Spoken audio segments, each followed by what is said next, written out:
02 732 0450 mbote mingi bisika bozwami na kanisi ete boko mituna wana lisusu nani lelo mama azate lelo kola mama azate mais mama azali po ataki aki atikaka bana na kati ya ndako biso bana nde toyebaka kobongisa mwa pembeni kolongola mwa salite soki ezali to mpe koyamba bapaya soki mpe ya koya totali mpe tolipesi mpe ya kolia mpe ya komela ya kokabola na bango elongo ezangisaka te mbote bisika bozwami na nzela ya mituka bisika bozolanda na banzela ya ndako bo na nzela bo ya etandeike we point bino moko bo continuer le reste voilà ezali bongo ya bino Fabrice Pembele mwana ndako o bino moko boyebi na kanisi ya représenter lisusu mingi ezalaka te po boyebi nga déjà boyebi déjà onasalaka boyebi déjà ke na kati ya ndako ezali obe fondation esika wapi makambo nyonso tu esalamaka bongo lelo mpenza moya bimi makasi balobi te lelo moya yango soki ekanaki bato to soki elobaki te ngana bino lelo po so ekoswa po moya ekobeta soki olati elamba ya kilo na nzoto yo moko omona gêne ezo déranger donc il faut tikala ta na mwa sengle po ozwa mwa mopepe kitoko et bon mopepe kitoko esengeli kokomisa yeme oyo apesaka souffle de vie po mingi lelo penza bazate ebele toyebaka to ebele tokola na bango to ebele ntango mosusu tozalaka mpe na ntango moko to na esika songolo topakala lelo bazate bango batalisi obezolo na likolo to bazongisi molimo pa ya ye moko nzakomba alors yo nanga tozopema ntango tozopema esengeli ntango mosusu mpe kotalaka mpe nsima kolobaka te pema naza nango euti epa na ye ya koloba te papa merci to kozongisa matondo epa na ye ya koloba ete na esika oyo napesi na fiti ata merci ya pamba mpo na souffle de vie po oyo mpe bakufi ndeko yo leki bango na eloko te to ngai na leki bango mpe na eloko te mais bango bakei eza 30 oh mutu na mutu esika ya ere ya etiki akiti ye akomi na madu ye oki ya kiti na madu biso mina to continuer ti soki to kokende na Simonis Berkem wapi esika biso moko esika ya biso mpe ngonga mpe tokokoma tokokita ndenge tolobaka ete moto aza moto to moto akotikala moto 02 732 0450 il est bongo 14h13 balabaka ngonga mibale na nsima ya nzanga bongo bino moko bobakisa pe le reste papa lo mananzela ya masini ye moto akosunga biso na likolo ya mesa to yambi bo bato oyo baza kosala pe musala oyo kotombola kaka lokuma mboka po to bateli solo lelo muto tozoyemba liboso ezali bongo mama moko bokoyeba ye azali bongo mama oyo akosala musala moko ya lokumu bongo na kati ya musala na ye lelo kaka mokolo ya lelo ndenge tozoloba na moi kitoko ndenge bimi boye ye pa kosala mwa toloba lisano moko ya kitoko bongo lisano wana penza tokoyeba bango ngana bino ye pa azali akoyebisa biso to akosakola po mituna ezali ya ngai biyano ya ye 02 732 0450 papa lo mananzela masini tia biso mwa nzembo moko ya kitoko to kanisa po balobi kanisa tango wana ezalaka ndenge nini toyebaka ndenge nini penza bakulutu po bayemba nzembo wana kala mbongo mosolo na poto ko bengoni lesu te ya mutu ko boma mboka pe yango pe to kosola na mama nga azali pembenya merci beaucoup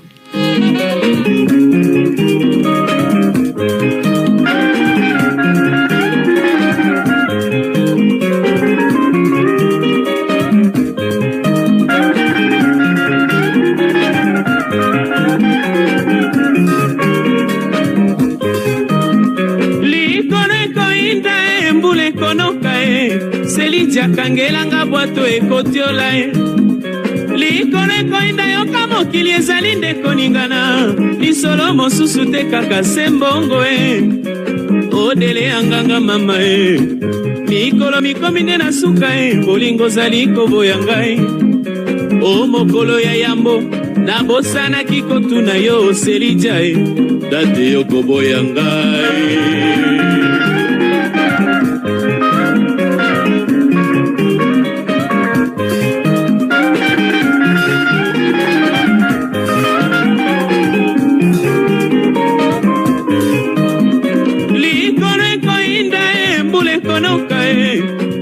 sengelanga na bankoko likoleko indatala na singi maboko na moto kela nitunelanga nani asala mbongo eloko yo mobongisi eloko yo mobebisi nalela ntina nini ondako yanganga bapekisanga nde nakota kelani noki nazwa liboma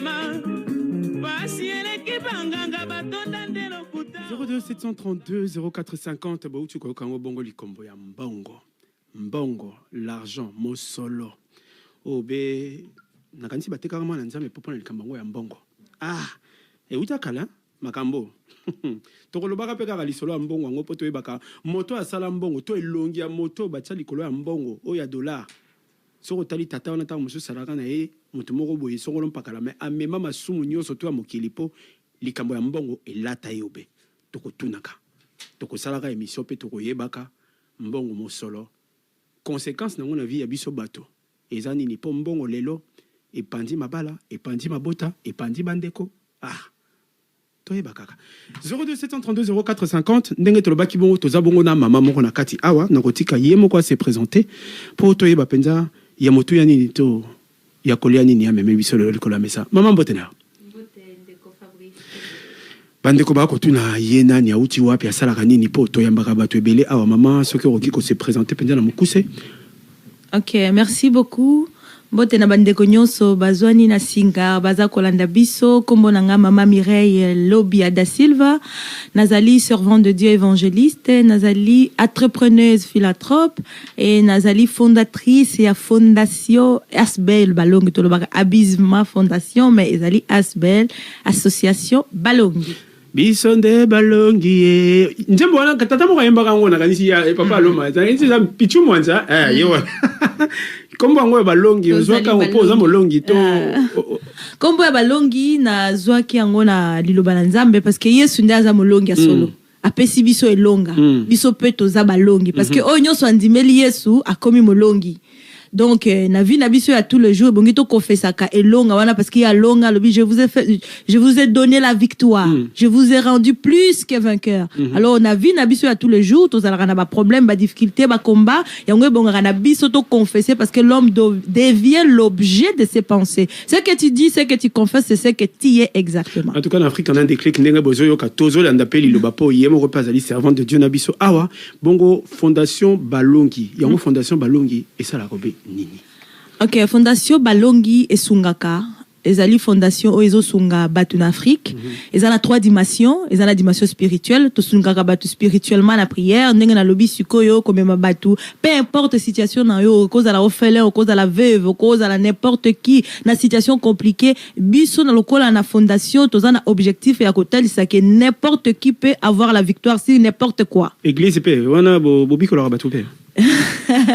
Kobi kola olobi boza na ndenga spirituel donc na ndenga spirituel kuna pe na kati na ndenga spirituel kobi kola yebuti na Nzambe nyonso Nzambe nde azamo keli nango donc na ndenga spirituel tozali groupe de prière o tosangana kape na nzela ya singa na radio kaka balongi wana kaka balongi voilà en tout cas wana pendeza na ba terme bele po tawa total lobi eza fondation et ceux qui parlent na ba veuve et ceux qui parlent na ba orphelin ainsi de suite les sous côté le sous groupe de prière bon banga te ça la moi te papa pembele tikangana expliquer yo donc na kati ya association na biso toza na 3 dimensions to lobi to makambo nyonso bandaka d'abord spirituellement avant et comme physiquement donc biso tozali association oyo to croyaka na Nzambe toza ba chrétien comme tout lokola chrétien nyonso tout d'abord spirituel comme mabatu na victoire na Yesu oyo ezali spirituel et na nzela ya victoire wana nde siko ezo mema biso to banda ko sunga ba veuve na ba orphelin parce que liloba na Nzambe zo loba religion pire eza ko sunga ba veuve na ba orphelin ba oyo baza na eloko te oyo baza ko souffrir pona ko loba na bango ke yo pe oza molongi peu importe oyo ozali okoki pe kolonga pe kobimisa mutu lokola bandeko mosusu yango nde biso na fondation tosalaka. Merci. Boyoki yango ezali bongo fondation oyo ekosunga ba veuve et komema batu pe na côté obe spirituel pona koloba ete touta esika moko boyi et siko touta esengeli tango mosusu pe toyebaka oyo akela biso azanani po balobi lokomo nyonso to ezonga kaka pa yenza komba mamo linga ko bakisa na linga ki ko bakisa biso toza ko s'occuper kaka na ba veuve te toza ko s'occuper ba veuve ba orphelin et puis ba prisonnier parce que Yesu alobaki na makomami na ye alobi nazalaki na prison boyaki ko talanga te aujourd'hui soki muto aza na prison ezarane a raté vie net ya komi na suka Yesu ye moko s'identifier ki na Matthieu 25 que nazalaki en prison c'est-à-dire que ba o baza na prison bango pe baza na droit ya seconde chance. Bon ba bazangi ndako pe ba yabe. Ben oui, et donc balongi eza pona mutu nyonso ezala ozangi ndako ozala donc biso to bandi na lisungi na bande comme sous raison même na nga koya awa pona ko sensibiliser batu to bandi vision na biso eza ko aider mutu nyonso to aza na situation précaire oza na ba condition moko difficile balongi eza wana pona ko sunga pona ko tendre mais pona justement yango pe likambo pe na ninga kina tuna yo lobana ngo tata moko boy likambo be o bolobi oza ko sensibiliser bon on a kaja ko sensibiliser on a activité nini penza o bino bo sali pona bo sensibiliser bato ba koto be na kati ya idéologie ya bino balongi. En tout cas merci papa Pembele ça donc sensibilisation na biso eza na sima ya ba événement to sala ka ba événement lelo lokola lelo le 27 mai to za na organisation mnene soirée gala de charité wow o to lingi ko sangisa bato to so benga bato ya mutema malamu ba oyo balinga ka pe ko sunga mais ba yebite ba ko banda ndenge nini parce que il y a des gens qui veulent bien faire des choses mais savent pas comment. Ba yebite wapi ba ko bandela. Alors biso to organiser événement o ezali soirée gala de charité o ekobengisa mutu nyonso tu o oza n'importe où ozo landanga sikoyo oza lelo kwa osala te na pokwa en tout cas ekozala pokwa moko ya malamu mingi o to bongisi yango na Scarbeck na ri Isedik 48. Donc na Scarbeck na 18h juste oyo comme ma bat oyo za na besoin oyo ko participer ko pesa quelque chose pour na ko sunga batu yaka ko kuta biso na Scarbeck. Bon on a Scarbeck on a obi bongo za na 48 rue Van Isedik 1030 Bruxelles na Scarbeck na bandeko ba surtout ba rolinga babi likamango ya koyabwe koyabwe ofele to moi ya kufuta ezali to po bolobi ba balongi te bonga soki na zangi na ngeloko soki na yena ya kaka ndengo na to ndenge nini donc toza balongi biso tozo sunga ba oyo baza na ngote mingi na mboka na biso congolais na Congo pardon lokwa toza ba congolais tozo kende ko sunga na Congo awa ata oza na ngote même 10 euros même 5 euros okoki ko zanga te en tout cas c'est vrai biso toza ko kende surtout mingi et pas ba guerre ezali et pas ba mama ba papa ba baza na ba conditions difficile na Congo na nord-est ya Congo nde biso to kendaka mingi ko sunga bato oyo oza awa oza na diaspora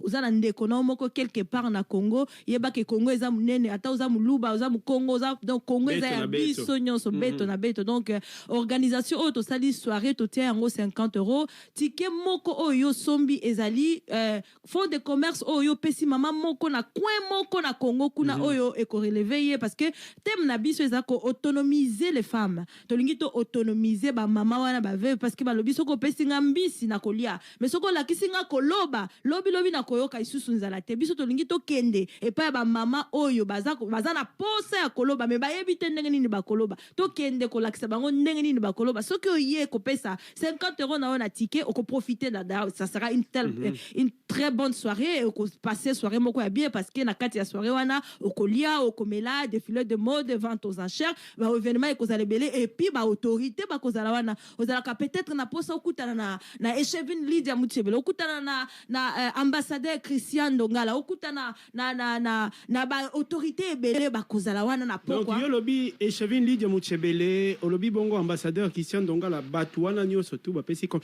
Echevin d'abord parlons na Echevin Lydia Mutshebele tozo mona azo sala makambo ebele tozo mona partout aza mama moko penza azo sunga penza toloba égalité des chances communauté te mazo sunga bato na musala azo sala kitoko na kati wana tozo mona yebo tiena ni ye marraine likambango azali wana kati nini aza marraine ya événement parce que soki mutu azosala eloko tozela te kaka mutu akufa bongo toya kopesa ba éloge na ye soki mutu azosala eloko ya malamu ebongi to soutenir pe totia yango la lumière azosunga malamu na égalité des chances na organisation na ye tozwi ye lokola marraine ye nde aza ko accompagner biso parce que ye ayebi penza makambo ngo malamu ndenge ezalaka ye mutu azwi biso lokola tozali jeune association amemi biso na mukongo na ye lokola pongo mnene biso ba pongo mike to matina mukongo na ye pongo mnene pour komisa biso na destination présentatrice ya soirée on ezanani Nasi Kawaya na Dewane community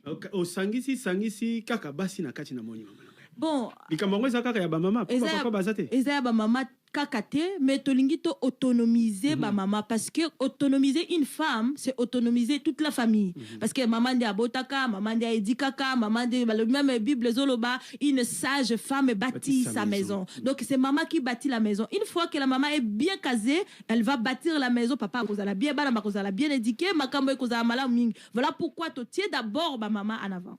Bon tiens ma maman en avant 02 732 0450 d'abande ko nyonso o boyoki bongo ezali bongo soirée de gala organisée bongo par la fondation Balongi. O bazali bongo ko sensibiliser bato pona ko sunga. Balobi tokenda ka église tokenda ko sambela. Tozo pesa mabonza metango ko pesa balobi pesa eko pesa mela yo. Pourtant yo ko pesa.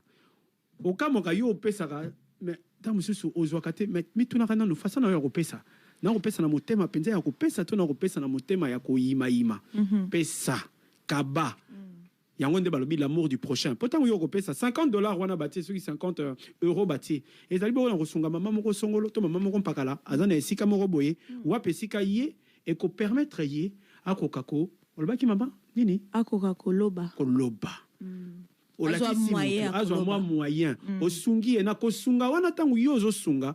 Esika nzambe okokotisa pe banyongo. Po tangu ya kotala na livre de souvenirs akoyebaki mwana oyo asungaki mpo mama na ntango akozwa akokumisa nzambe akoloba nzambe pambola moto oyo apesi mapamboli wana ekokoya epai ya biso bato yango nde toyebaka te yeba kopesa bala biso kopesa na loboko ya mwasi na loboko ya mobali ya mwasi eyeba te po ntango okopesa pesa na motema boboto eza lokola okotya oyo tobenga yango na lopoto bamisu basalaka yango homonyme ozwi osangisi mbongo oke okopesa esika moko boye okokamwa mutu wana azomata binoka nzata simbikisi te eza oyo ye alonaka yango nde mutu azwa kobuka ndenge tolobi bongo lelo soirée de gala ezali bongo na rue Van Isedik numéro 30 na 1030 Bruxelles numéro 48 na 1030 Bruxelles numéro ya téléphone à maman ezali bongo 02 0468 22 02 56 bandeko nyonso baza na posa ya kozwa billet babiye sili to babiye zakaka to bakosala ndenge nini mama po bazo to tiaki babiye na Evet Bride maintenant to kangi guichet mais eza na porte ceux qui mutaza na besoin ya kozwa billet aya na porte bakotekela ye billet bandeko baza na posa ko ya baza na bandako baza na ba hésitation moko mama oya koloba na mokuse soko ki koloba okoloba na bango nini en tout cas na ko motiver yo parce que eza rencontre ya ba entrepreneur on ne sait jamais hein to kokutana pe na kokutana bakokutana ekeseni kokutana pe na Elisabeth na yo pembeni ya Marie. Donc c'est prophétique ce que je suis en train de dire. Aux anelo kwa osalate. Yaka na poko lelo. En tout cas, on peut passer une très bonne soirée parce que un geste du cœur sauve de vie. Yaka na mutema na mobimba. Je fais appel à votre générosité. Yo o linga kosungo. Yebite nenyo sala. Soirée à lelo. Yebite okende. Wapi ozo tala mo ipe bimi. Lata kitoko parce que za soirée gala de charité. Batunyos ba association e belé kozala wana o toko sangana na poko lelo. Ozalaka peut-être na ambition akokuta na c'est pas na Berthe Mapaka yepe a kozala moto ya munene na mboka na biso yepe a kozala wana ba association ebele e kozala wana soko lingi vraiment passer une très très bonne soirée parce que toza vraiment na deux filets de bife à volonté ko lia biloko oyo olia kana okaka mais revisiter tozui très termo kwa malamu nazo benga yo oza papa lo mesika za ko kona mandefu wala ko ikamba ko lia ye ya bimisa obembi mamisa e kozala ya malamu ko lia pe ko mela ya malamu mingi na poko ya lelo mama na ngai na bandeko baza bongo na radio panique ba ko landa to biso to zala pe ko pesa pesa mususu mo place moko pola ndeko moko a gagner na ebite soki okoki to pesa moto moko place wa ko ya na compte ya radio panique en tout cas moto o akoya na compte ya radio panique azana place na ye na poko na lelo akota na invité ngai na invité alors boyoki yango 02 732 0450 muto liboso oya ko benga biso na ngonga oyo yeba te yo kozwa place na yo to kokoma ngo be na kati ya bike komi na kaye pardon to kopesa ngo na mama mutu boye aye na compte ya radio panique donc 02 732 0450 mama liloba suka pote to kabona nayo nalingi ko benga yo benga rapidement muto ko benga kaka ya liboso ya zui entrée gratuite donc kota oko sepela oye na cadre ya radio panique benga okozwa ticket na yo ofele et je vous appelle un geste de cœur sauve de vie ensemble nous allons faire la différence que Dieu vous bénisse merci beaucoup maman da Silva na kanisi te boyo qui est un geste du cœur sauve de vie donc tolobi bongo ezali bongo soirée de gala o ezali bongo organisée par la fondation Balongi Balongi oyo kamba mimbongo na mama Da Silva, Maman Da Silva Mireille, oyo ya azali bongo fondatrice bongo na kati wana bango basali soirée de gala na bango o wapesika bakuluka ko récolter ba mbongo pona kosunga un geste du cœur sauve des vies. 02 732 0450 yope benga te benga po bino boninga ko beba pesa bino to pesi binongo benga okwabe ya yo place soko ko ya yo moko malama soko memi moto yebake deuxième personne on ande akofuta faut pas le malandina masini tombe la moi soy. C'était l'histoire d'un pêcheur dont la pirogue a chaviré au beau milieu de la lagune avec sa mère et sa femme. Et la mère ne sait pas nager et la femme ne sait pas nager. Il ne peut sauver que l'une des deux. Alors laquelle des deux faut-il sauver?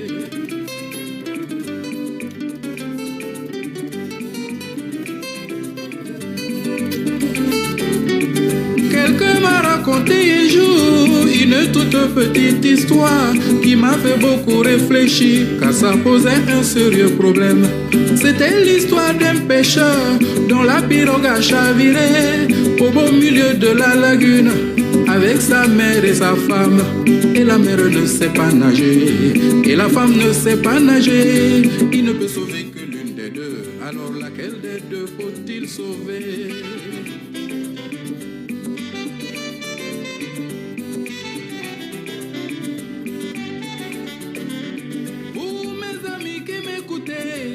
Cette histoire vous arrivait, qu'est-ce que vous auriez décidé?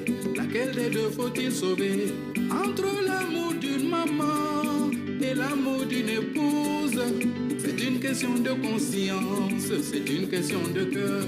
Si la mère ne sait pas nager, si la femme ne sait pas nager, qu'on ne peut sauver que l'une des deux, alors laquelle des deux faut-il sauver? Oh, la mère ou la femme? Difficile de choisir. Laquelle des deux faut-il sauver? Difficile de choisir. Sauver la femme, abandonner la mère. Difficile de choisir. Sauver la mère, abandonner la femme.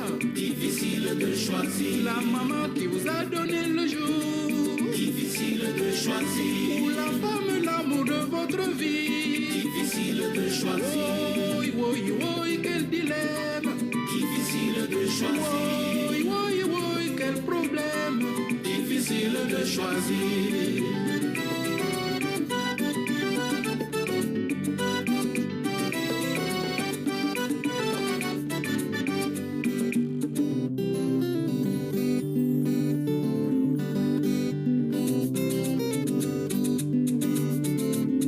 Oh mes amis qui m'écoutez, si cette histoire vous arrivait, qu'est-ce que vous auriez décidé? Laquelle des deux faut-il sauver? Entre l'amour d'une maman et l'amour d'une épouse, c'est une question de conscience, c'est une question de cœur. Si la mère ne sait pas nager, si la femme ne sait pas nager, on ne peut sauver que l'une des deux. Alors laquelle des deux faut-il sauver? Oh, la mère ou la femme? Difficile de choisir. Laquelle des deux faut-il sauver? Difficile de choisir. Sauver la mère, abandonner la femme. Difficile de choisir. Sauver la femme, abandonner la mère. Difficile de choisir. La maman qui vous a donné le jour. Difficile de choisir. Ou la femme, l'amour de votre vie. Difficile de choisir. Oui, oui, oui, quel dilemme. Difficile de choisir. Oui, oui, oui, quel problème. Difficile de choisir. 02 732 0450 on a kanisi ete bandeko bozali kaka ndenge tolobaki moto akobenga liboso po te ya akobenga liboso akozwa be yaye place pona soirée ya lelo na mama Mireille ya fondation Balongi likola mesa toza lisusu na ye moko na yebite ye ba présentaka lisusu te po boyebi azamona ndako pe ayaka mingi azamuto il fait partie de meubles il fait partie ninga na bakaya ba pilier na kati ya histoire ya ye ayebaka mingi ya ibaka mingi to benga ngana benga ko bebe beaucoup ya communauté pour soki likambo et sengeli ta mususu ko se referaka ko zonga kana komi pona ko yeba ete ezalaka ndenge nini nani ngo ezalaka isalama ndenge nini ya zali bongo na biso ya Théo Maïla mbote na yo mbote Fabrice mbote bandeko nyonso bakolanda biso mbote oyo asimbi motema nanga Florence Kunya Binyanga chéri nanga mbote na Dekos Mukoko ya pele mingi le mbote na yo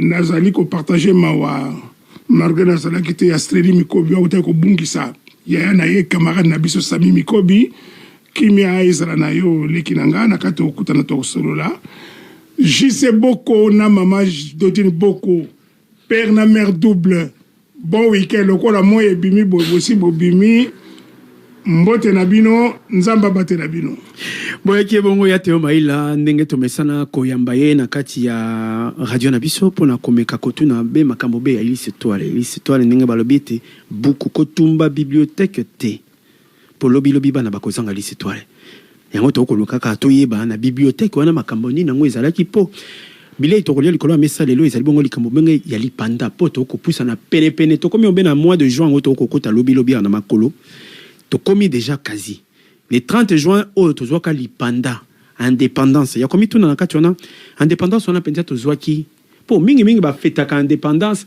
ezaka kana mutu na bango mabina toke ko sala feti ba muziki ba sangani ba sali ya bango besare lipanda ba association esangani esali obengo soleil lipanda bande ko boye ba sangani mais but vraiment o ezalaka to baka message o to koki ko zana ngona sima to mwana o ya koki ko banga lelo atuni po mingi ba botamia bana wana ba yebi lipanda te ba yebi te ba mona kaka na ndenge ya ko fêter bana wana tamba ko tuna papa to mama lipanda to indépendance c'était quoi, c'était dû à quoi et ezalaka ndenge nini yango na ko tuna ya teo indépendance wana o biso lelo ba to koma ko fêter sans pour autant penza ko yeba penza signification tango mususu ya likambango to zwa kango na lombango tozalaka préparé te toza vraiment indépendant toza indépendant toza souverain te yango penje ezalaka ndenge nini po te tokoma na mekambango ya indépendance yete yo malobomboka yo omoni ndenge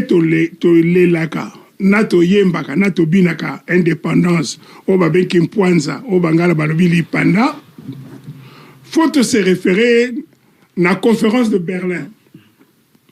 La conférence de Berlin, bandaki le 15 novembre 1885, et c'est là qui, en février 1885. Vraiment, vous vous rendez compte, 14 pays européens, donc 14 pays à Mindele, va décider quelque part na poto bavanda pour na ba sele soria Congo. Donc, là, basa la partage Afrique, mais na lisolo na bango penda o bachaki un exergue Congo. Ça veut dire quoi? Ah, ba découvrir kuna sous-sol, ba découvrir kuna mai, ba découvrir kuna banzete, donc mboka wana photo kabula yango.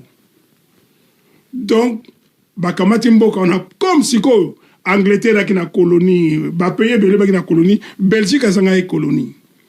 Babi na roi Belgique, bon voilà. Donc ça veut dire que Congo est comme une parcelle ou propriété privée à roi Léopold II. Donc je m'explique. Nzete, Mai, Moupepe, Mabele, Samabele, ils ont appartenir na roi Léopold II. Donc bisok le combat sujet naïe.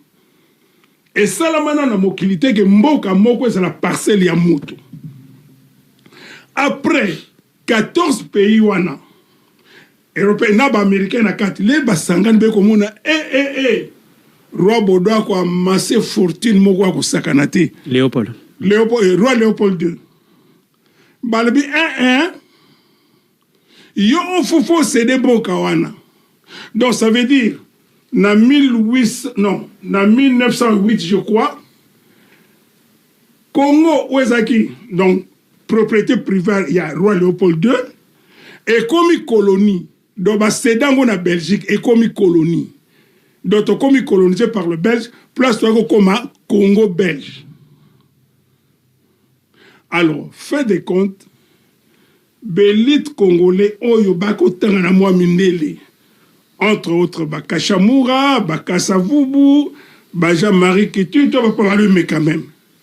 Comment tokoki ko vanda kaboye na mabele na bisona ezaka ko partir na belto gagna quel côté na 1941 Kasavubu qui était moniteur na Mbatake là je crois bien aye kosala mémorandum moko ya ko revendiquer droit de premiers occupants. Donc et touti libaku ya ba belge. Yate maïla avant de continuer pour makambo ko bapenza eza mutu ya mingo donc 14 pays donc bango basanganaki likolo amesa balobi ete ndenge mboko to komona ngona kafumba ya mboko ezali bongo Congo ezali plus de 80 fois la Belgique.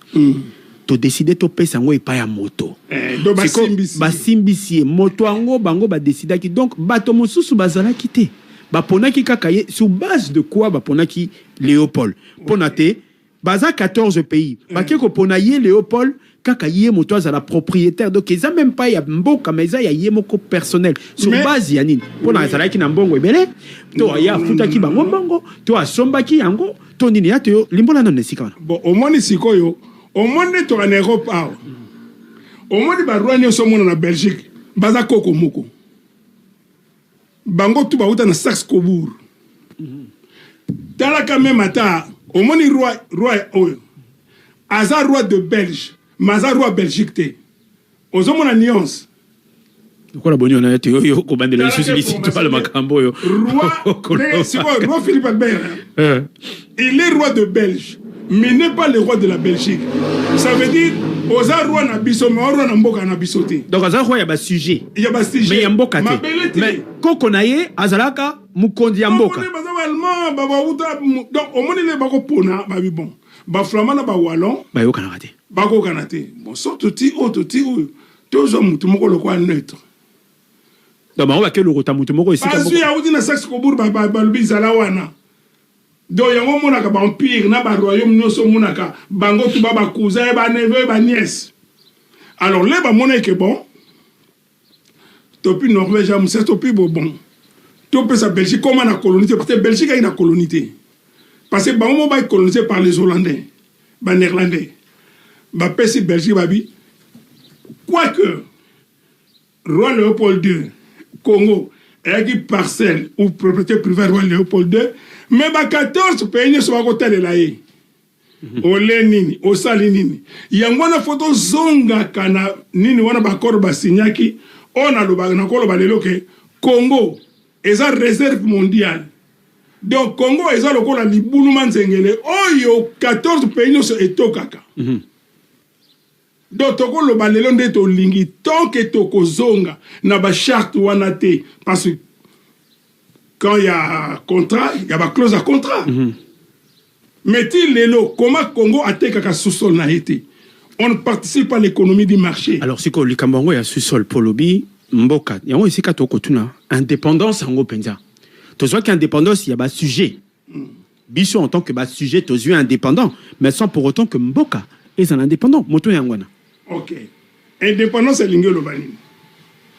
Que tu as une colonie, c'est quoi, tu es comme indépendant? Tokomi sunga. Biso moko bato. Mais ma belle siko. Alors le problème est la clause d'indépendance est nini. Parce que quand on parle de l'indépendance, on parle économie, na social na armée. Est-ce que l'économie na biso avec na maboko na biso? Au moni ba politicien na biso tango kala. Ba mona kaka indépendance bango nyoso à part Kasavubu ozako brochete Bolikangu Kidisho Jabolia soko bake ko beta meeting bazo tuna bango lipande zani ne bien lipanda yango na poche na bimisa ko bimisa te ba Kongo ba koiba mu Kongo so ke kingoto so ke papa ke mpwanje zanini te okoma lokwa mindel to banuva na kalina oleba bisa batu ke bon moni bon nyoso zo ça tombe pas du ciel, ça vient pas du ciel. C'est que Mundela Salaki. Lelo, boye ba ke passe na biso linge bana parce que biso toko sala. Na tchaka par exemple il y a transport en commun de Léopold Viltecel. Boye ba mindele bo kende. OK baké. Mais boye bité que camion est tambola na pièce de rechange, ba tchaka oil, boye bité bo kazi ndenge tambola na tambola na masuba, boye excusez na terme. Bomoni et loko bomaki biso ngwana.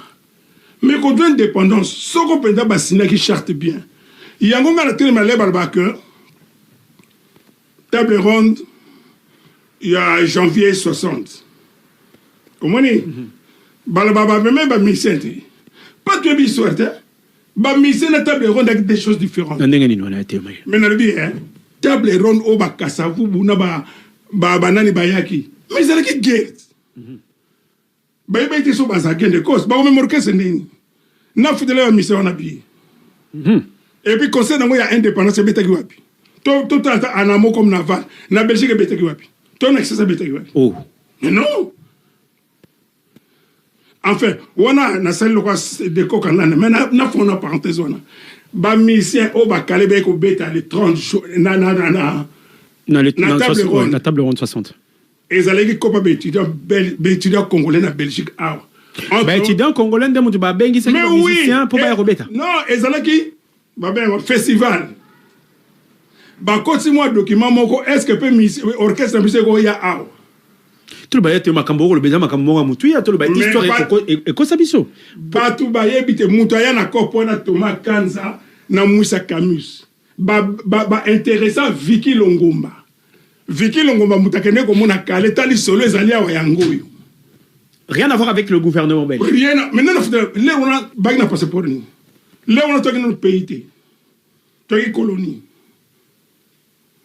02 732 0450 bande qu'on habite ceux qui vont dans pédali cambo il y a tu as la ramuta ba bombe oh ko bogo ezali bongo atomique l'air ba beti yebisanga omoni bato ba ki na conférence na oyo table ronde banda ko banda banzezaland ti na suga nango Pierre Moulil ba ko ta concert ba ko ta concert na poto yo mona kase ko ta concert bolikongo ko ta concert ba na mise point ba ya kana mise eloko esengo concert nga beta peut-être extra de indépendance ba beti mais pour ba beta on va profiter qu'une occasion on attend ou ba mais oui et comme il va yesi ko yo ba ko kuta indépendance allez ba kutani siko ba kangani ba photo et ça le ko ba ya kina muto sala même nzembo ya indépendance chez Thomas Kanza kale achane bakombo omoni la preuve elle bazonga nzela moko te nzembo wana ya indépendance chacha mais so de ngota auteur composé c'est Thomas Kanza bakombo bakisa magika mais rien à voir avec na ndenge que basengi bino bosala nzembo na ndenge Congo ezudi panda mais babeta ki concert wapi l'air ba ya babeta deux concerts oki makambo ndenge to le baka ah wana métro Roger na hôtel Plaza mais bino bosali boju to tshalo kwa la ba signer charte Congo comme indépendance et ça la fait c'était mais fait dans les aiguilles babeta ki wapi banan bazala ki invité mais banan mais ben invité vous allez ba roi baba mutaki ministre le wana Georges Esquins Maurice Derix soit accompagné qui bango qui commissaire principal à la ville à Kinshasa monsieur Petillon qui gouverneur général Payaki mais fait aussi mona que kala zobeta est-ce que ça zobina teo kasavu bazobina yetu maila likambo yo lobi esa ya mutu ya mingi on alobaka te yo zalaka penja buku ya makambo ebele po yebaka mingi olobi yango bien na tango dipendant ba 14 pays wana basangani bapesi yango ebongo epai ya mutu moko roi Léopold na 1908 balobi ke non tomoni te esika na nini eza ebele mbongo ezobima ya mingi wana olo totika yango epai ya mutu esengeli ete yango ekomo be colonie to propriété ya mboka osedango donc propriété no osedango tout en sachant que na kireni na yo azalaki roi ya propriétaire ya Congo wana bato bakufa ebele maboko ekata na ebele makambo kilikili salama toloba sous le regard il y a po lui bato na bande ko kengela ndenge bande ko gérer ba bozuana ya nini to ndenge bande ko traiter ba sujet na ye na kati ya mboka ko traiter ba sujet na ndenge bande ko traiter bato po ba crime salamaka bato bakufa ebele maboko ekata na ainsi de suite siko ba crime wana lelo to komi komona ke ba élite moko ezotelema mpona ko revendiquer ba to koki koloba ba nini droit ya ko pouvoir ko poursuivre likambo wana mais tango totali na kati ya histoire to monike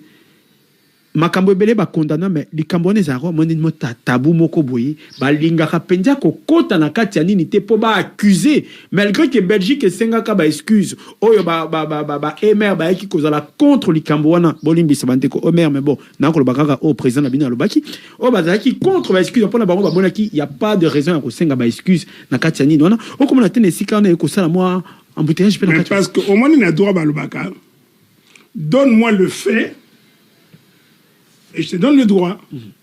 Les bino boko akise que bakata maboko est-ce que wana ba document l'air de droit d'indépendance il a fallu parlementaire na biso le rona bon peut-être une semaine 2 semaines ba job archive au moins le retour bakata msuke bakata maboko donc monsieur Koch monsieur Moulard monsieur Kalina baza bato ko sambisa mais est-ce qu'on a de preuves n'a pas cet exemple moko boy au moins chemin de fer matadi Léo l'air bako salango na contrat baloba que mutu ako kufa na misala oyo bako dédommager famille na yi mais chemin de fer matadi Léo bakufa plus la moitié d'une province ba belge ba futate pour na basanga yimbongo mais ça la communauté internationale et le nombre de morts ba kufa parce que baton ba plus que ce bazo beta bango fimbu bazo sala na moyi ko kamata mabanga na ko buka ngo na marteau omoni loko la président de zol bakata maboko dans le sens que bako ya loko la ngai tata na yo tout ça bana balobi na biso ke faut totaliser autant de kilos ya EVA bino fo autant de sauts soko bazongi to kokisité lokola maboko eso sala te bakatinga maboko basimbisi yo mwana nanga. Ah Seigneur Jésus. Yate maïla to continuer l'issue na likambona ya kotala te indépendance ezwami ba négociation ya indépendance wana to ba clause ya indépendance poto lobi yango awa to zwa ki indépendance ya biso bato to komi indépendant to komi bongo to zali sus na propriété ya Belgique te mais mabele pour le bi olobaki yango alikambo olobaki te le sous-sol toroki ko simba ngote mabele ya Congo to lobaki eza ko appartenir na biso te donc en soi toza ba locataire mais ko appartenir na mukandani toza ba propriétaire te ko appartenir yo na mukandani bon Mobutu a sali 32 ans de pouvoir wana na kati ya nini makambo na nyoso to ya omoni ba dossier musi Mobutu ko lobaki dossier zo ko lukaliwa mutu donc ba milliards eza en jeu. On a au côté na lisoloana on doit avoir une institution forte ya on a ko na lobaka mingi na Congo on a besoin ba homme forte on a besoin des institutions fortes ok parlementaire obo comme ko benga bangwa bisima honorable azala na dossier que voilà nga batinga na commission ya boui ou bien batinga na commission à cuivre alors cuivre à Congo bimaka ndenge teka makandenge ni to bandine bandeli wana ça va mais bino boya kaka omoni ler ba kamanda ba ekero ko lycée makambo ya contention belgo-congolaise bagi na maloba mais bagi na documenté kamanda lobaki nini naza na habilité ya corrompre relation privilégiée entre la Belgique et le Congo non mais comme bagi na document propriété c'est relation qui non basololaka papier sur papier si quoi photo yeba bon ok to ba non miba et Salami Ndengeni du Congo a gagné combien manque à gagner zanini kilomoto donc eza biloko moto salega on a biso moko petoko yebate mboka na biso nini parce que au Moni Congo on était déjà mal barré dans le sens que tu dois gagner indépendance avant non presque 80 ans de colonisation, c'était déjà, ça va.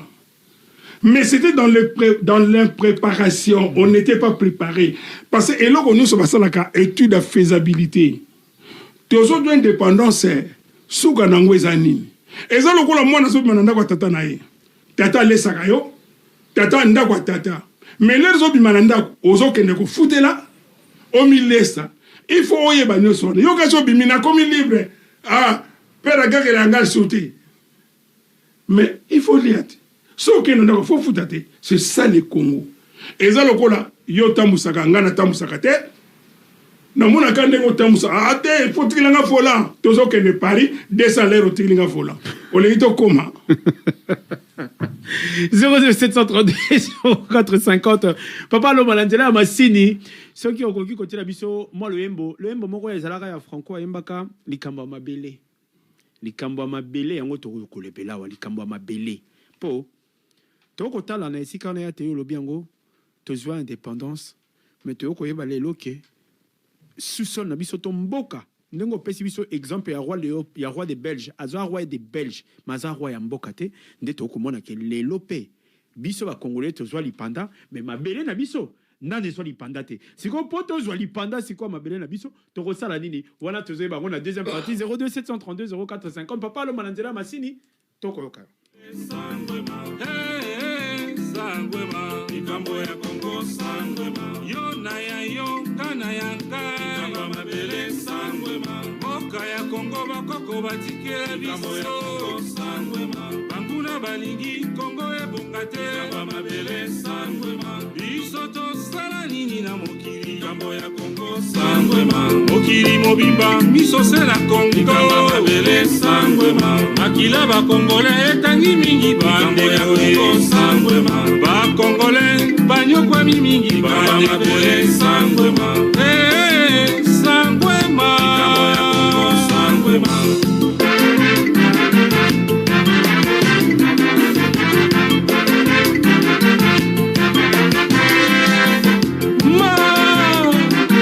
Likambo ya Congo, likambo mabele.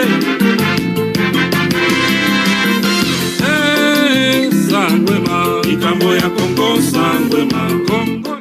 likambo ya Congo likambo ya mabele 02 732 04 50 papa to mama tokoyoka mbote na bandeko nyonso komo na Janine Bisudi nazolanda ya Théo Maïla na pesi yo mbote merci mpona azotangisa biso vraiment histoire makambo mosusu oyo azoloba na tuka toyebaki yango te en tout cas nasepeli makasi na émission. Félicitations à Théo Maïla. Merci. Merci beaucoup. 02 732 04 50. Ya Théo Tozonga. Po tokima robena sima ya ngonga. Eloko lobi eza mutu ya pe e salinga malili na nzoto bano ba chair de coq ba chair de ngando. Po ya kotala te tokanisa ki tozwa lipanda. Tokanisa ki ete bato bayaki ko négocier bakasavubu balumumba banani wana bayaki ko signer na ba traité ba signaka te mboka eza libéré to komi pays moko souverain ya kotala te lelo po to fetaka le 30 juin tozwa lipanda mais tant to kotala lisolo ngo penda na kati ya bozindo to koyeba te tozana biso indépendante ezali biso bato tango mosusu nde toza indépendant mais mabele to mboka esika to vandi toza indépendant bongo ya te soki mboka esika to vandi ça toza indépendance te le ciel likolo aérien na biso wana peza pe eza biso ta ya sabena lo wa boni sabene se kufa kala ya te magami yokolo oh na iso sabene kufa yo pensa ba ko kufuta mbongo Kongo ta yo so mona société aviation ekufi ba voyage qui aller retour baye na Belgique retour mais balabité moi voyager te bon ça ba so mbongo te tililo donc et puis baye ko sani l'air sabene kufa ba sala gini bakene ko ceux qui avaient moko ya Suissaire ceux qui sala moi intermédiaire ceux qui nini avant ba créer société mosusu ba benga isoko alors ezali nini donc ezali ke omoni Congo ako omoni mboka oyo eza na mbongo na niveau moko et puis ya Congo na niveau moko yango moni guerre ba flamana ba walo ezalaka talaka so ba sona ba flamba ba indépendantiste non le ba no photo kabona ba walo ba yisa bango chantage au moins soto kaboni nyongwa Congo eza Belgique te eza bino ba flamba parce que biso ba tendance ba flamba ba konza biso donc eza na makambo ya mbongo ebele maintenant ya na ndengo solo bake ndeni mboka na biso tozali na kita ezaka biso te pourquoi l'état d'indépendance il a fallu ba politicien nyoso bayoka na point na intérêt général mais or mabe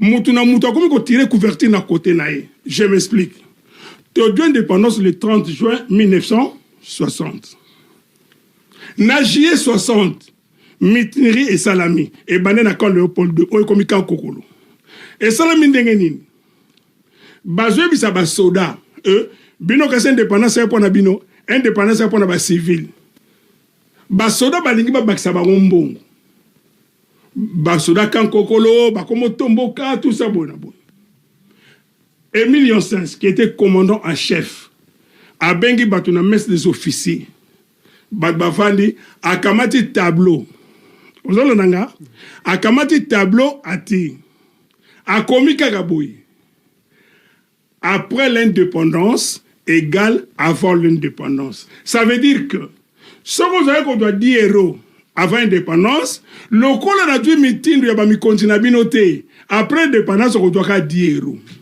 Ba militaire ba interpréter qui on m'a ba tombo qui ba ko yebisa Kizenga qui était vice-premier ministre na tango wana déjà. Na tango wana Kizenga qui sa Lumumba bi tala makambu commandant Asalinine o alobi invité boy do a patiki makambu. Lumumba komaki impulsif a bengani Emilien Sens a bomi force publique a sali ANC armée nationale congolaise ati Lundula commandant chef Wana Lumumba wana tozu déjà dipanda mais wana na ba JT na ba G60 OK Tshombe le ramoni bonga bi indi Tshombe a sali sécession à Katanga donc Katanga est comme pays wana à 2 mois d'indépendance notre préparé ba dossier te me Tshombe a sali sécession Albert Kalonji nini a sengi autonomie à Sud Kasai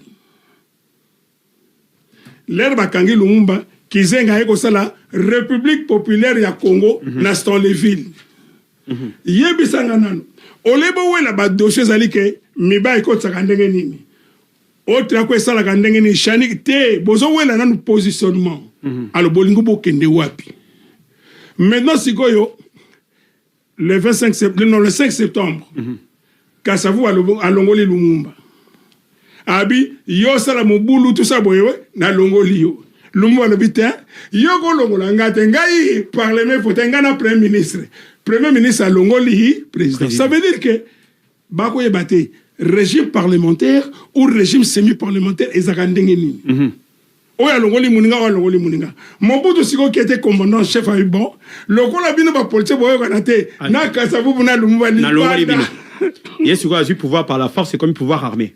A dû non pouvoir te. A dû pouvoir armé te. A sali collège de commissaires généraux. O moni ba Tshisekedi ba Liaou Bayaki. Mais y a te likamono ya Mobutu wana ya te tozonga na wana moke. Mobutu ya zalaka journaliste.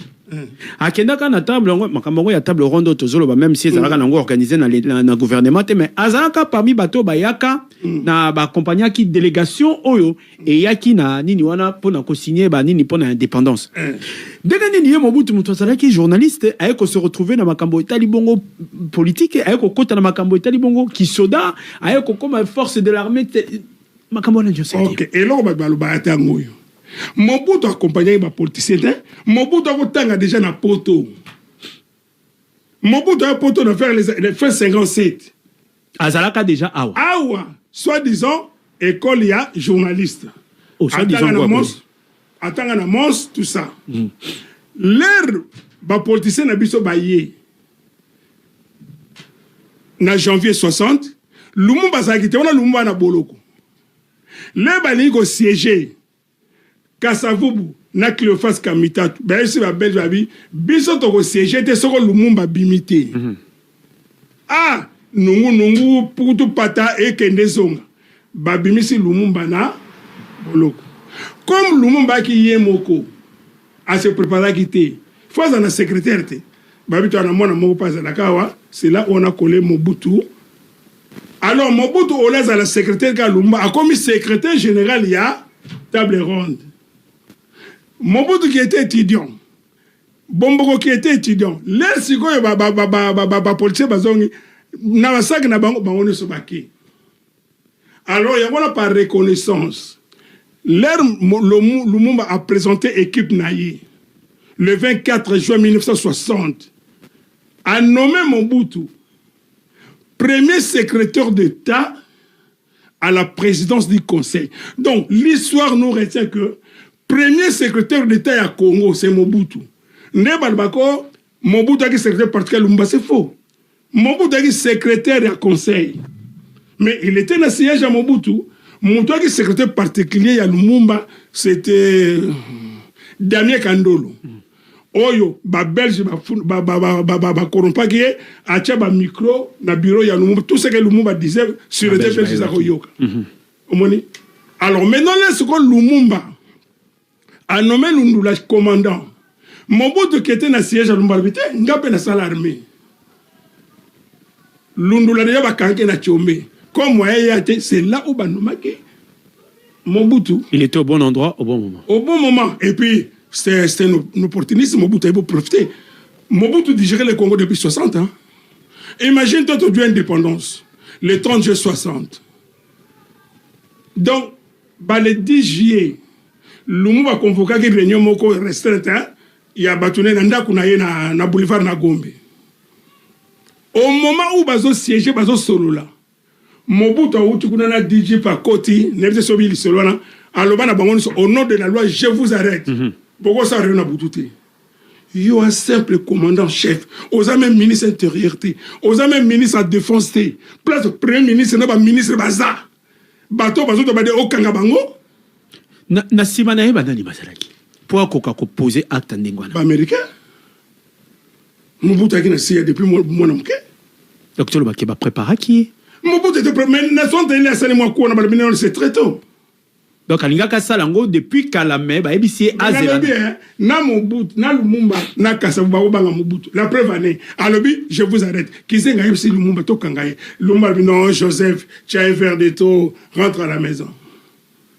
2 jours après, à ABC Batounaï, au monde de Babanganga, à quel qu'on ne récidivait pas Kassafou pour Namongalé ou Torbenga Monstanlé. Ma sœur a tombé Kassafou, non. Donc, Mobutu a neutralisé Bango à n'importe quel moment. Mais ce n'était pas encore le temps. Mais il faut accoler la nuit. Donc, seul Congo Makamboyo, c'était Mobutu. Il avait des dossiers, il avait 4 cartes en main à Bétangwabé. Tout le bâté, nakati a histoire oyo, nakati a indépendance oyo, la clé. Et c'est là qui Mobutu. La clé est Mobutu parce que Azaki na connaissance est bien. La connaissance, il y a bien quand même. La preuve, à nos monnaies, n'a pas le droit d'y voir Koko. Bon, tout ça, qu'a des coca là, Basoda ONU, Bakongo c'est la bêtise na Congo. Entre autres, Bagane, Bagofanda, na building royal comme ani. Car royal. Maintenant, Batu religion, réunion, Barbino, Bagane, il faut pas dégager, faut pas zonga. Mais comme au bout d'un commandant, Balbina est bon, on a noté à lettre. Na siège il y a militaire ghanéen ba lungwa. Mon bout à comprendre, abino. Ngana sa colonel Kokolo Azali, il y a que notika. Mais même si colonel Kokolo, là ta tennis ana ba soda. Kokolo a la tenir parade na munduki ake kotika lettre. Or ambassade a des pays. Oko kota na armée te, oko kota na tenite, oko kota na sokoto te, oko kota na munduki te. C'est qu'on va gagner les batailles de l'autre côté à boulevard. Des camions militaires armés jusqu'aux dents. Ah bon? Mais nous avons une tenue militaire, ou une militaire. Bon, les militaires gagnent bien, tout le monde a une sommation, so ba ina ndenga solo. Ba beti arme likolo pum. Ba militaire kan ko pe tellement bangi na mutu ba ko ba songi tout ba bia do boyeli guerre ba bomi kokolo. Makambo tolobaka tambola na mokilo mona makambo. Papa alo bana yebite yo makambo oko yoka. Pona lobaka yate yo abwaka ka ba bombe ako bwaka lelo na yebaki yango te. E na kanti ko batu mingi pe ba kolanda ba yebi yango te. Mama Bobila pesi mbote. Akolanda yo abisi biso to pesa yo mbote bandeko ba kolanda biso bongo na 02 732 04 50 bokende pe ko s'abonner na Mama TV Mama Mimi TV kuna na YouTube pona te bo landara lisusu lisitwa botondi sa abonnez-vous ndenge bano balobaka savonnez-vous bo se savonner kuna na kati penza potato ko ya to maila tozui l'indépendance mabele ya bisoté o to ko yeba lelo ke mabele ona eza ya bisoté ya ko yeba sikoyo tozana bokondi ya sikoyo ye sikoyo po avant que tout okotana na bokondi ya sika Kabila père ayaki Kabila père aye à cette négociation pote baza na bamboka ba kende po ba ya kolongola Mobutu na pouvoir esika vandaki depuis 32 ans a négocier ki na bango makambo ndenge ba négocier ki oyo kosala te Kabila baye koboma na kati wana po akomaki témoin gênant.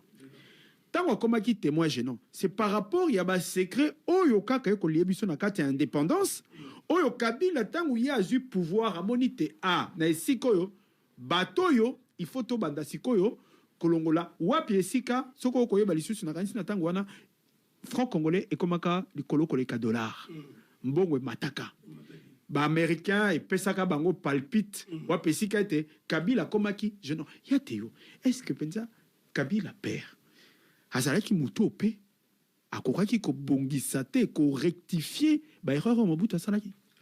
Kabila quoi qu'on rectifier mais il s'est trompé d'époque. Au moins tout est mouvement, tout est changement.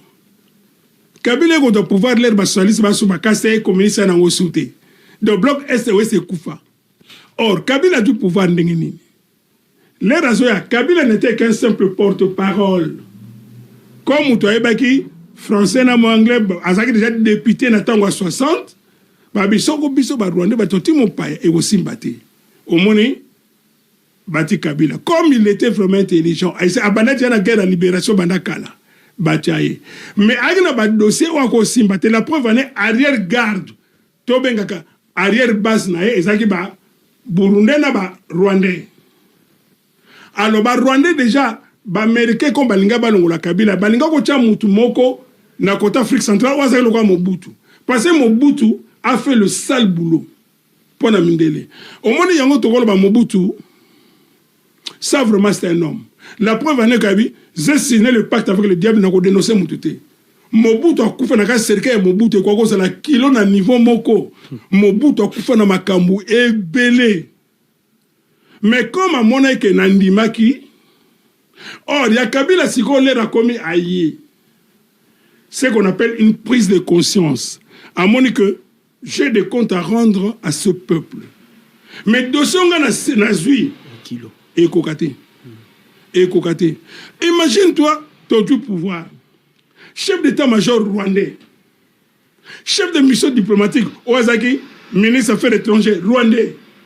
Chef de renseignement, rwandais. Chef de transmission militaire, rwandais. Yebisanganan. Bon Yebisanganan. Tolinga Osuka wapi, Tolinga Okende wapi. Et puis, les Kabila a pris une décision. Oh, j'ai vu le type qui était à droite, parce que je n'ai même pas toi. Donc, aïe, bah, qui n'est pas ton côté. Parce que Batila qui est côté là. Mais Yozo Bengana Batu. Soutien les Abanani. C'est ça l'erreur. Et là, on a la qualité de faisabilité. Eh, bébé, bakaba kende, ba kende comment? Ndena mona batunso baka. Eh, Bitumba Rwanda.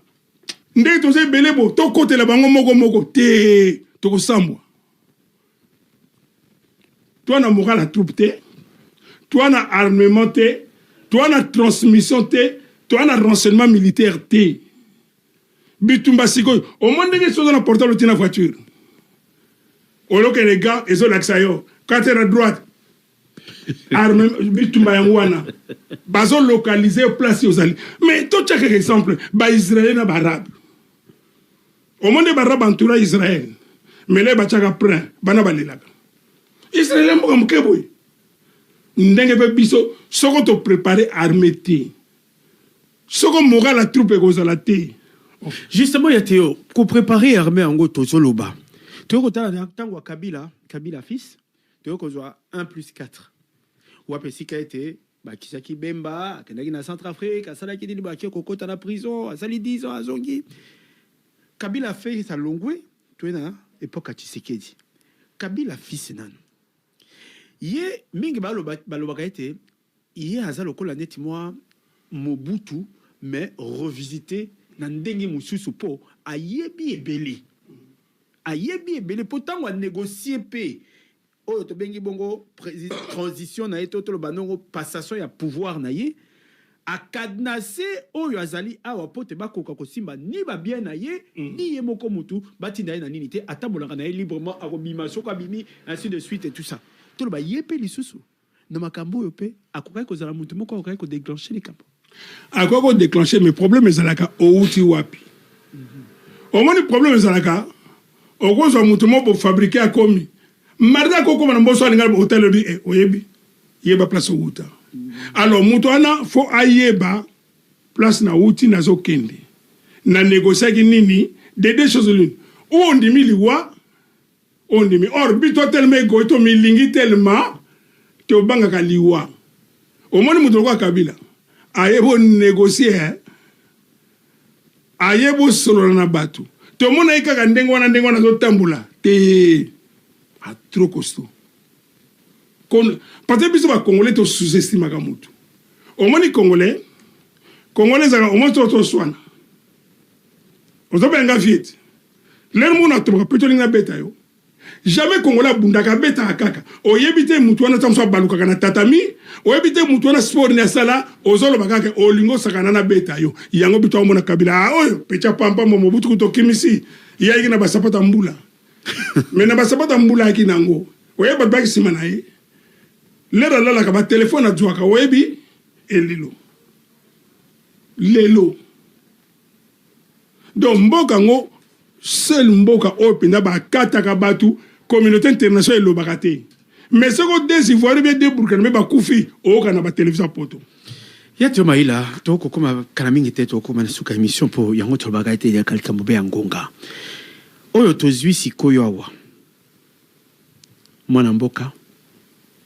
o to ko mona pe makambo ndenge koleka élection eko sala makala mingi te mapona mieko ya likambo mabele to zolo bapo to zolo bakaka be décision ezo makaka pa ba occidentaux po ceux qui balangeli mutu ba ke ko tia pression yo il faut longwa to remplacer na mutu mususu de l'autre monde Moïse kuna ba kangeli porte ya ba Congo ba boya kota po yepe likambo pe kaka ya l'opposition po ba ko ba ke aza mwana mboka te ainsi de mais to za na mwana mboka yesu ko mwana mboka to za na ye ba secret ya kilo boye oyo ezali awa likambo ya mabele akokoka kozongisa na biso mabele na biso nengo zolo ba élection na ebite so élection te ko arranger makama Congo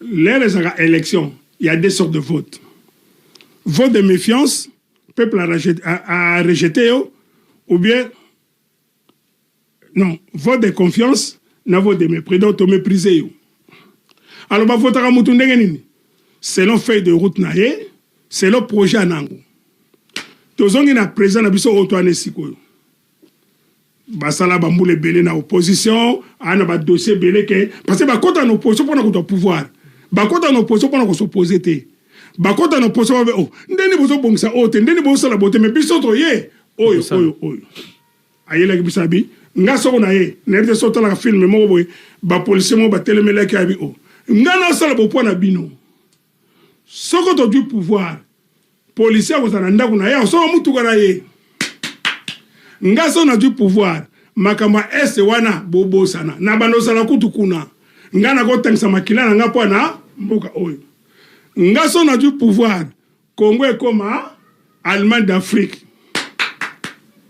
ok l'air à côté na pouvoir tata batwaki na idée na makamba bien balobi no moni oyo ya yote o moni oyo ya yote o moni amitela bibo siko ko rebisa sur peuple nini yango no moni siko problème ezali ke bilwa or faut que ça l'étude que ekota ndene bimanini mais sikoyo bitumba esikude comment amplifier ko lega 20 ans soto sala na mo pona ba bise yo o monde ozawana to ko mona yo mais kaka kotala tatu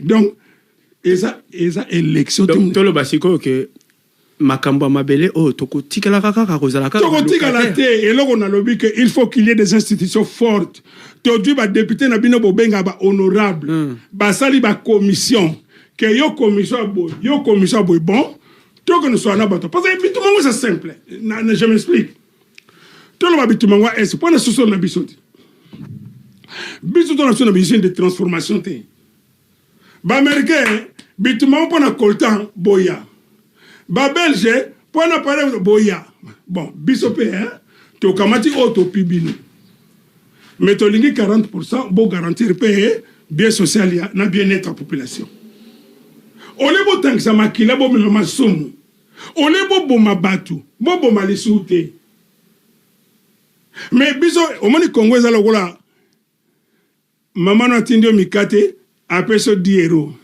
Yanke moko afana na kwabi.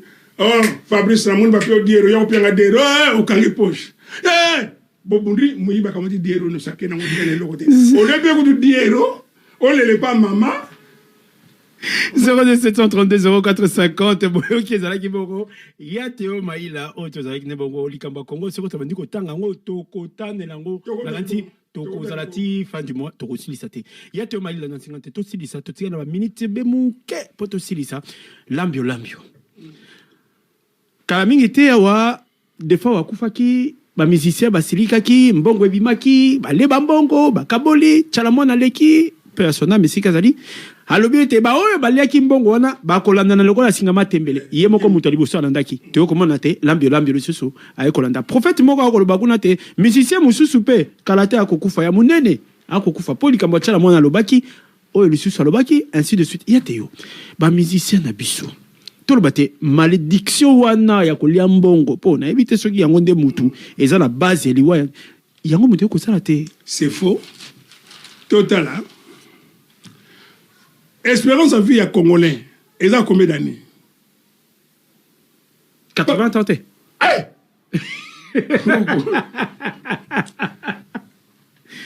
Bazo kufa na ba âge yo bat bako kufa. Hygiène de vie na bango eza ndenge nini.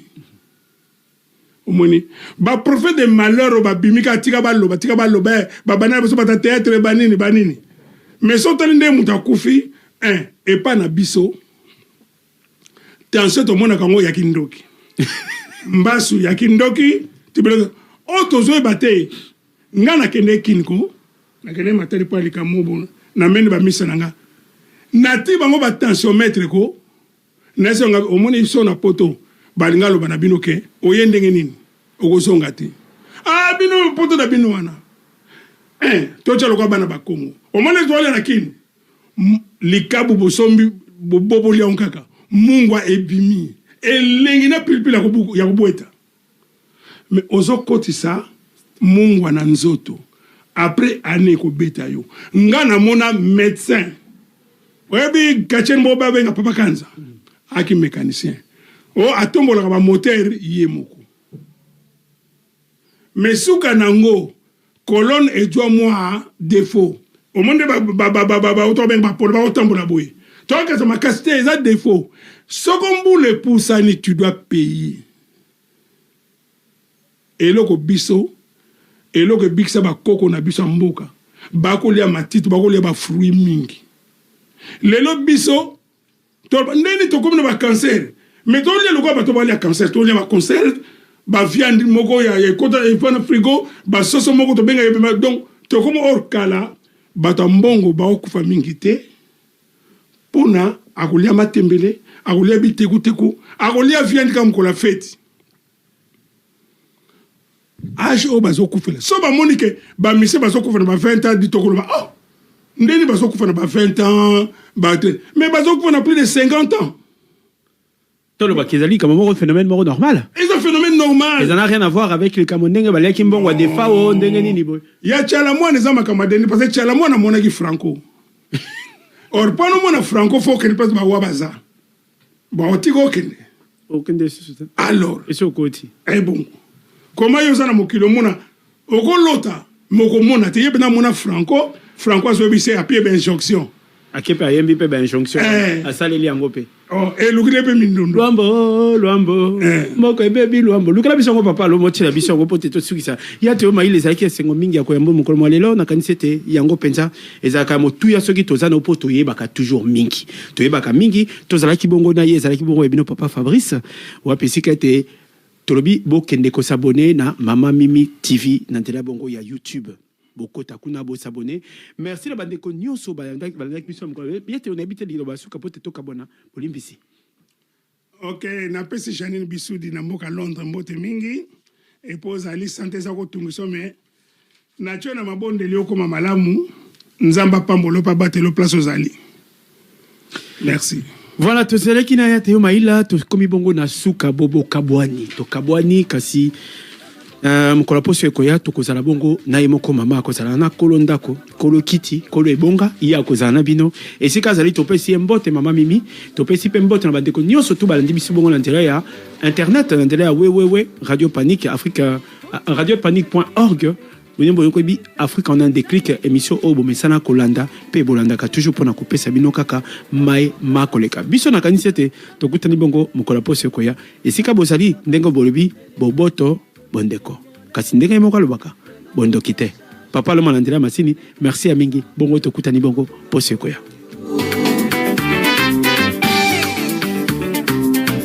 mboke kufi bandeko ekufi solo kokufa mpona kimoyibi na lokuta baescro bafraper itema mabe bazanga bolingo bakoboyi na bayanke basasi mboka kosasa mboka etengami bandeko etengami mpona moyibi baproje ya lokuta en français ya milai bamonaka se bentere na bango baretro commission peuple aza konyokwama c'est un pote à Bongani Mousserekete. Il y a un peu de Mousserekete.